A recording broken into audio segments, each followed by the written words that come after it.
It is a massive development tonight. The White House has just confirmed it will agree to its allies providing F-16 fighter jets and training to Ukraine. Meanwhile, at the G7 summit in Japan, Rishi Sunak told Robert Peston the UK was committed to supporting Ukraine for as long as it takes. Russia needs to know that we're not going away. They can't just outlast us in this conflict, that we will continue to defend Ukraine.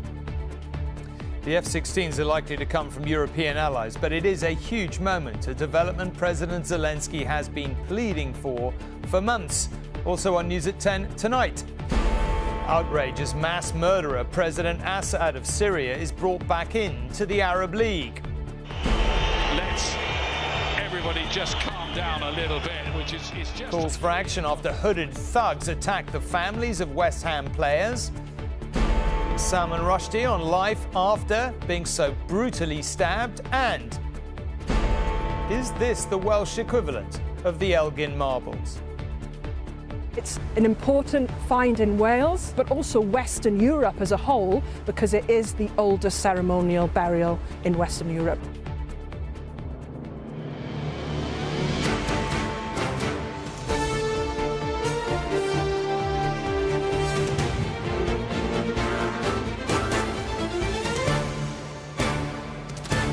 This is ITV News at 10 with Tom Bradby. Good evening. A major development within the last hour at the G7 summit in Japan, which could signal a step change in Ukraine's fight back against the Russian invasion and all that that may imply. According to a senior US administration official, America and its allies are preparing to train Ukrainian pilots on American-made F-16 fighter jets. Ukraine could now get some of the jets from other countries, though not directly from the US. This is the air power for which President Zelensky, who's scheduled to attend the summit on Sunday, has been lobbying leaders around the world. Russia and China, too, were also uppermost in the mind of Rishi Sunak as he prepared to get down to business in Japan. He had a warning for Russia about Ukraine, telling Moscow, "We are not going away." He was talking to our political editor in a Japanese tea house in socks, as per the local custom. They're one of the great combat fighters, a workhorse of the American military and indeed its allies for decades. President Zelensky has said time and again for months that what he wants, what he really needs is fighter jets. And what he means by that is the American-designed Lockheed F-16. We spoke about the jets, very important topic for us, because we can't control the sky, you know it. So I think you know everything deeply, because we're real partners. Rishi knows all the details, what's going on our battlefield. A number of Ukraine's allies in Europe have been indicating they'd be willing to provide F-16s and training, but they've always needed America's permission to make that a reality. Tonight, at the start of the G7 summit in Japan, the White House confirmed it would finally be giving permission. Joe Biden tweeted that the G7 leaders remain resolved to continue to stand with the Ukrainian people in the face of Putin's war of choice against their sovereign nation. And Zelensky's response welcomed the decision by the US president. This may begin to turn the tide on that. And the American announcement reinforces what the Prime Minister told me here earlier, that the UK and its allies are in this for the long haul. Square with the British people, how long is this conflict in Ukraine going to last? Russia needs to know that we're not going away. They can't just outlast us in this conflict, that we will continue to defend Ukraine, because by doing that, we're defending the values of freedom, democracy. We're announcing new sanctions on Russia, individuals who are involved in the military operation, but also more bans on Russian diamonds, metals. All of this seeks to tighten the vice on Russia's economy, make sure that they pay a price, and at the same time give Ukraine the support it needs to defend itself against this unprovoked and illegal aggression. Now, the former National Security Advisor to Donald Trump, John Bolton, has told ITV that if Trump wins the election, he will pull America out of NATO, which would be disastrous for the campaign against Putin. We haven't got long, have we, to get Putin out? Well, I think actually the Allies are united in supporting Ukraine. I'm proud of the leadership position that the UK has taken. We continue to be out in front. We were the first country to provide main battle tanks, first country to provide longer-range weapons, and I'll be having conversations like that with other leaders here in Japan. Your predecessor, Elizabeth Truss, says China is the greatest threat we face. Do you agree? We view China as an epoch-defining systemic challenge. It's the only country with both the means and the intent to reshape the global order, and its behaviour is increasingly authoritarian at home and assertive abroad. We need to make sure that we take the steps to protect ourselves against that in the UK. Rishi Sunak, very good to see you. Thanks very much. Robert Peston, News at 10 in Hiroshima. And as you can see, Robert joins us from Japan. Robert, look, as we saw in your report, President Zelensky was with the Prime Minister not very long ago. This is a big deal for the Western alliance. What do you make of it and of the Prime Minister's role in securing more support for Ukraine? Well, it's plain that Britain did have a role. Only a few days ago, Rishi Sunak stood shoulder to shoulder with the Dutch Premier Mark Rutte, calling on America to permit the use of F-16s, and Belgium and Denmark are also part of this alliance, both to give training to the Ukrainian forces and how to use these planes, and even though they're decades old, they're still pretty complicated to fly, very different from the Soviet-era planes that the Ukrainian pilots currently fly. And so this moment, the American president giving permission, because under the contract for supplying these F-16s to the rest of the world, America always has to give permission for their use by any country. It's a big moment. The American president has said yes, but we should be under no illusion that this is not some kind of magic bullet.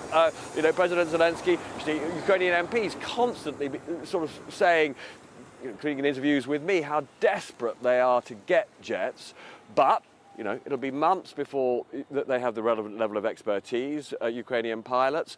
It'll be many, many more months before they actually take delivery of these planes. And there are all sorts of logistical problems about how on earth do you actually get them into Ukraine? And of course, this massively raises the stakes for President Putin. There are obviously going to be fears about what he may do in some retaliatory sense. But then there's one final point, and I've been talking to security sources about this for some time. Yes, we're about to get this huge push, we hope, or we understand, from Ukraine against the Russians, but that's not going to eliminate Russia from Ukrainian territory. Nobody believes that. This is a very, very long process, a very long war.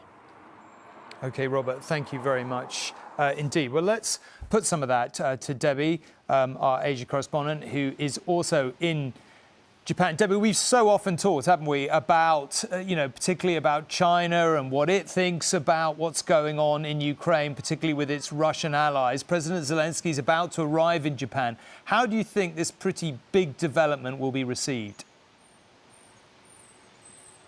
Well, Tom, only President Zelensky knows the timing and strategy behind his anticipated counter-offensive, and it looks like his decision to come here to the G7 in person is part of that strategy. He is coming here on board a French government aeroplane, and he has stopped first in Saudi Arabia to join a meeting of the Arab League. It is his first visit to Saudi Arabia, and he wants to speak directly to those Gulf states that have remained neutral since the start of Russia's illegal invasion of Ukraine.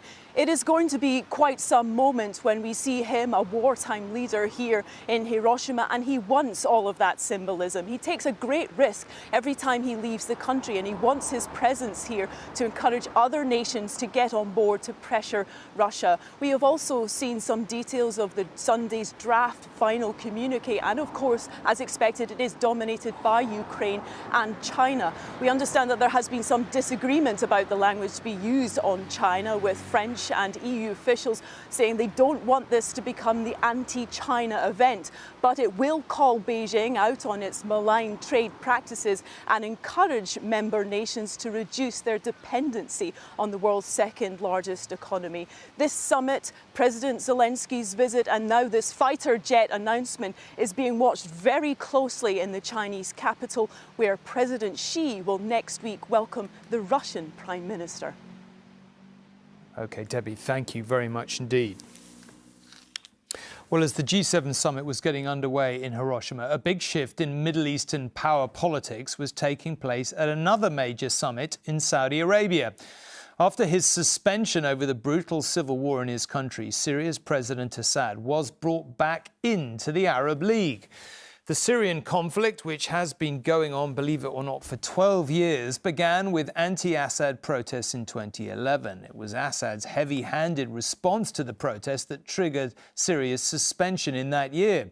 Assad has also been condemned, of course, over the use of chemical weapons. One attack on Ghouta in 2013 causing the deaths of almost 1,500 people. Last year, it was estimated that more than 306,000 civilians have been killed since the conflict began. A civil war, let it be remembered, in which Assad benefited from the military might of his major ally, Russia. So it is perhaps ironic that his return to the Arab League fold was witnessed by Ukraine's President Zelensky. The Syrian strongman strolled back onto the world stage and into the welcoming arms of those who once hoped he'd be overthrown. You wouldn't know it from the way Bashar al-Assad was greeted by Crown Prince Mohammed bin Salman, but the Saudis once funded Syrian rebels. That's all forgotten now, and when he addressed the Arab League summit in Jeddah, Assad spoke of unity. We need to treat the cracks that have emerged on the Arab scene during the past decade. The Arab League should restore its role in healing wounds, not deepening them. 12 years ago, Assad was shunned and his days seemed to be numbered. The Arab Spring protests sparked a civil war which cost hundreds of thousands of lives, and half the country's population fled their homes, most never to return. But the uprising was defeated, so Assad has now been invited back into the Arab fold. His Saudi hosts increasingly like to assert their independence and snub American wishes. The problem is that the West, the British government, the United States, the French, most of Europe don't have a policy right now. Their focus and the bandwidth is on the war in Ukraine, and they've effectively abdicated in managing this long-standing conflict. Assad survived thanks largely to the Russian military, which indiscriminately bombed civilian areas. So there was some irony that Assad was sharing top billing at the summit with Ukraine's President Zelensky. Most here have stayed neutral since Russia invaded his country. And I'm more than sure that none of you will agree to surrender a third of your country to the invaders. Much of Syria will take many years to recover from this destruction. Rebuilding Assad's reputation in the Arab world has been a lot quicker. Ian Woods, News at 10. Well, one big reason why the world is so nervous of China's global economic ambitions lies with a small electronic chip called a semiconductor. From the home to heavy industry, virtually every piece of electronic equipment relies on them. And more than half the world's supply of semiconductors are made in Taiwan, which China increasingly bullishly claims as its own. Today, Britain pledged $1 billion towards the domestic semiconductor industry. Far too little, according to critics. They're the tiny bits of tech which have a huge impact on the way we live modern life. Semiconductors are key components of almost all electronics, from your car to your laptop and even your smartphone. The microchips are even found in microwaves, your coffee machine, and even your fridge. When COVID disrupted supply, production lines ground to a halt. Cars and PlayStation consoles particularly badly hit. They've become a key part of pretty much every industrial product. Even everything you buy in the supermarket depends on infrastructure that has semiconductor chips in it. To safeguard supply and stimulate the economy, today the UK government committed to £1 billion worth of investment over 10 years. But that's dwarfed by the EU as a bloc, which has announced a plan worth £37 billion, and the US, which has pledged $42 billion for manufacturing and research. And different countries or different blocs can take different approaches. This is the right approach for the UK because it builds on our strengths. And the fact that we've got a world-leading cluster right here, that is what we are building upon. The funding will focus on research and development, supporting companies like IQE in Newport.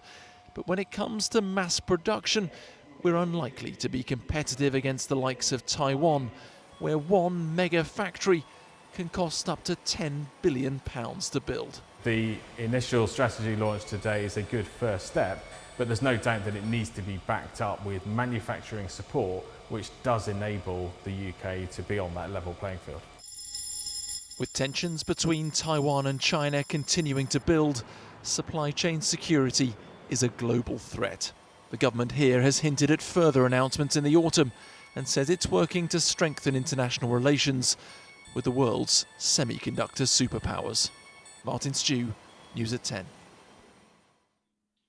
Now, a row's blown up tonight between Labour and the government about waiting times in hospital casualty departments. Labour pledged to make cutting what it calls dangerous waiting times a priority. It says figures obtained under the Freedom of Information Act requests show more than 23,000 people died in A&E in England last year, up 4,000 on the previous year. Meanwhile, in April last year alone, 113,000 patients were kept waiting longer than the 4-hour target. The government says the NHS would be worse off under Labour, and Anushka is here to talk about it. Well, listen, Labour assuming, probably correctly, I would imagine, that this is going to be a huge election issue. Definitely correctly. I mean, when you speak to voters, it is right up there, and there's this real sense that things aren't working. And actually, I can just show you some figures that underline the scale of the problem. If we look at the number of people waiting for routine treatment, it has risen from just over 2 million to 7.3 million at the last count. As for those waiting in A&E longer than that 4-hour target, it has now hit 39%. On Monday, Keir Starmer is going to set out Labour's vision for the NHS. He's going to talk about prevention, he's going to talk about reform, but also promise to hit targets. And we've got a bit of that tonight. They're promising to hit targets in A&E. And as you mentioned, those figures they got under Freedom of Information suggest there's been a rise in deaths in A&E. Now, Labour say that waiting times contribute to that. We don't know what the full picture is there. But I did speak today to Adrian Boyle, President of the Royal College of Emergency Medicine. He said these are largely people who would die anyway, but this does affect the manner of their death. It's undignified and it's unpleasant. And emergency department staff will do the best they can to provide a good and dignified death. But it is not the best place for people to die. No one would choose to die in an emergency department if they were given a choice. Now, the Conservatives have hit back tonight. They say where Labour actually runs the health service in Wales, things are worse. They say this is a big priority for them, and they also point to COVID. I was speaking to one expert at the King's Fund, Vina Rally, today, and she said, yeah, of course, COVID made things worse, but we already had a capacity problem in the NHS. We have fewer doctors, nurses, beds per head than equivalent comparable OECD countries. OK. Anushka, thank you very much indeed. Now, until today, the city of Alkmaar in the northern part of the Netherlands was best known for tourist attractions like its traditional cheese market. Now it has a rather uglier reputation after its football club was forced to apologise following West Ham's European Conference League victory there. Celebrations by the Hammers on reaching their first European final in decades were cut short last night when a mob of hooded home fans attacked the family stand. Such was the fearful chaos at the end of the game in Alkmaar last night. Premier League footballers were seen leaping over the hoardings, apparently trying to confront a group of opposition supporters. Mikel Antonio and Aaron Cresswell were among the West Ham stars drawn into the melee, which was sparked when a section of the home crowd managed to force their way into a part of the ground where the West Ham players, families and friends had been watching the game. There followed frightening scenes witnessed by the visiting fans who arrived back in London today. We all protect our own families and we all protect our friends. And those people must have been very frightened, all dressed in black, all probably hoods over their faces and so on. So anyone would have reacted like, especially how many there were. It weren't just one or two of them, there was a couple of hundred of them. I couldn't believe what I was seeing. I thought it was disgraceful. But I must say, Thought the players done well to try and help their friends and families out. Security weren't doing anything for them. European football's governing body, UEFA, says it's considering what action to take over what happened here, while AZ Alkmaar have apologised publicly to West Ham for what it describes as a night the club will reflect on with shame. The violence was a sad end to what was a terrific victory for the Hammers. Pablo Fornal's 94th minute winner put them through to a European final for the first time in nearly 50 years. The West Ham manager's 87-year-old father was among those in the crowd. I can only tell you there was players involved because it was the family section where most of their family and friends were in. And I think that's why a lot of them were seeing friends of their own family in that area. I don't want to do is that in any way to blight the night, because it certainly wasn't West Ham supporters who were looking for trouble. Thankfully, no one was badly hurt in Alkmaar, so in West Ham's dressing room, David Moyes could lead the celebrations. But he and football's authorities will be keen for there to be no repeat of last night's trouble at the final in Prague in 3 weeks' time. Geraint Vincent, News at 10. The supermarket giant Tesco revealed today that its chairman, John Allen, is to step down over allegations of misconduct. The company says the allegations risk becoming a distraction. Mr. Allen has strongly denied 3 of the 4 allegations against him, including claims of inappropriate touching, describing them as utterly baseless. Tesco said it made no findings of wrongdoing against Mr. Allen. Now, how many of us, on getting an urgent call, apparently from the bank or the tax office, would have the presence of mind not to be panicked into action? Exactly that kind of vulnerability was preyed on by the mastermind behind a huge online fraud, which fleeced its victims out of more than £100 million. TJ Fletcher must now swap his lavish criminal lifestyle for 13 years in jail after a police sting operation took down his iSpoof website. Welcome to iSpoof. It was a sophisticated scam which wiped out savings and shattered lives. Welcome to the Barclays Fraud Prevention Line. Tens of thousands of people thought they were being contacted by their bank, but it was actually iSpoof. Billed as a fraud subscription service aiming to protect the public, it actually exploited them for financial gain on a huge scale. Those behind the website placed a total of 10 million fraudulent phone calls. Estimated losses to the public were around £50 million, while those running the site made profits of £3.2 million.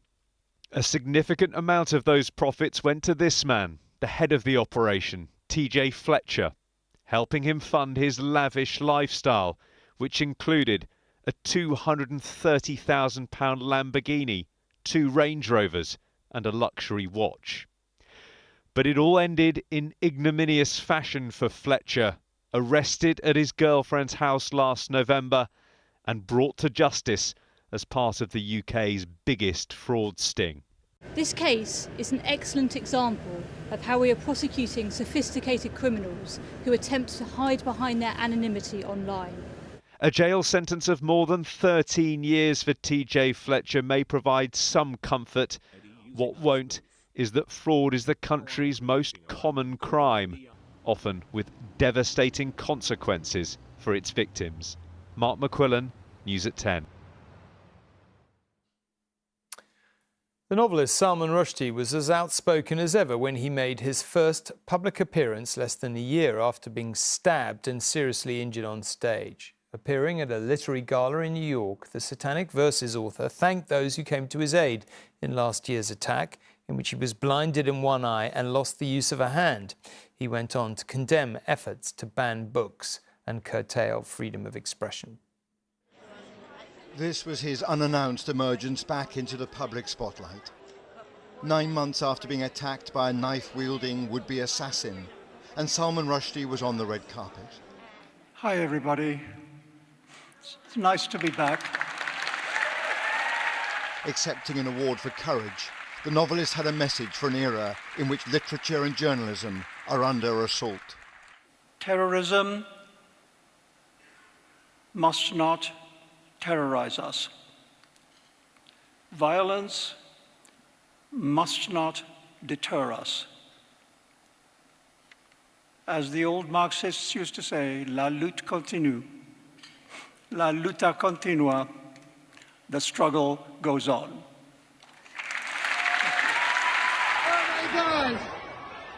It was last August, while speaking at a literary festival, that Rushdie was stabbed repeatedly in the neck and the eye. Oh my God! Saved only by the quick reaction of those in the audience. Here's the man. Can you get it? The man wielding the knife, motivated it seems by Islamic extremism and the Iranian fatwa on Rushdie, is still awaiting trial.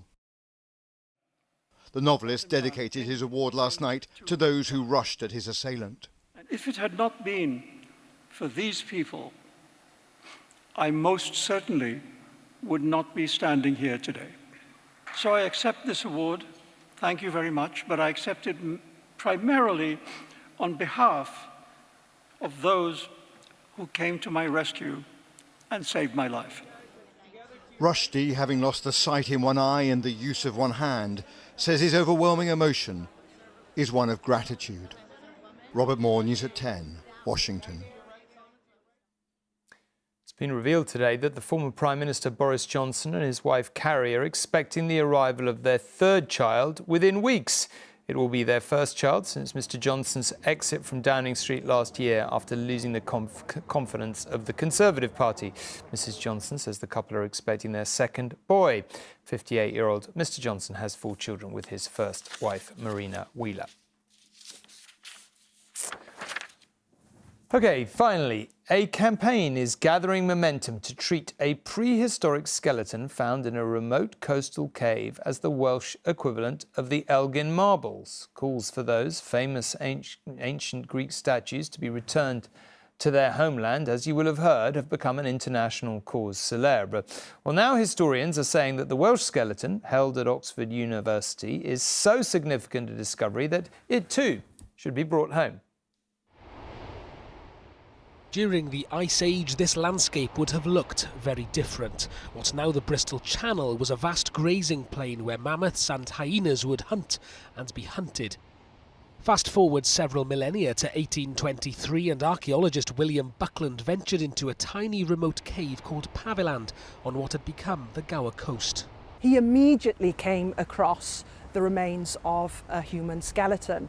Pavaland is really important because it is the first ceremonial skeleton or ceremonial grave that's been discovered. So it's an important find in Wales, but it's also an important find for the UK, but also Western Europe as a whole, because it is the oldest ceremonial burial in Western Europe. But Buckland was unaware of the enormous significance of his find. He believed the bones belonged to a Roman prostitute. He dubbed her the Red Lady of Pavaland.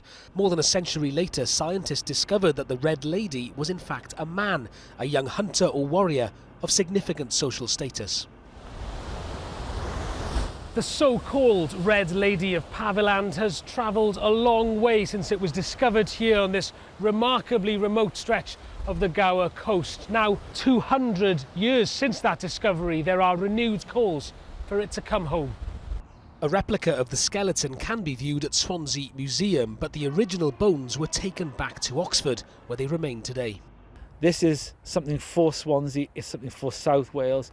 The Red Lady, this Ice Age hunter, should come back here.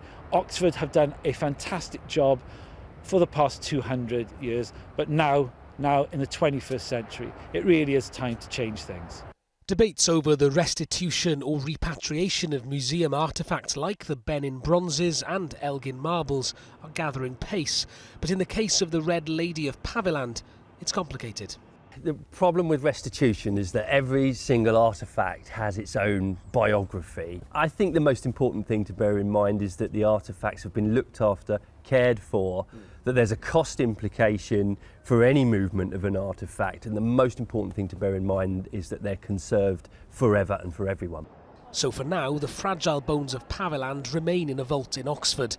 Unless calls grow significantly louder, it seems unlikely they'll be returning closer to their original resting place anytime soon. Chris Williams, News at 10 on Gower.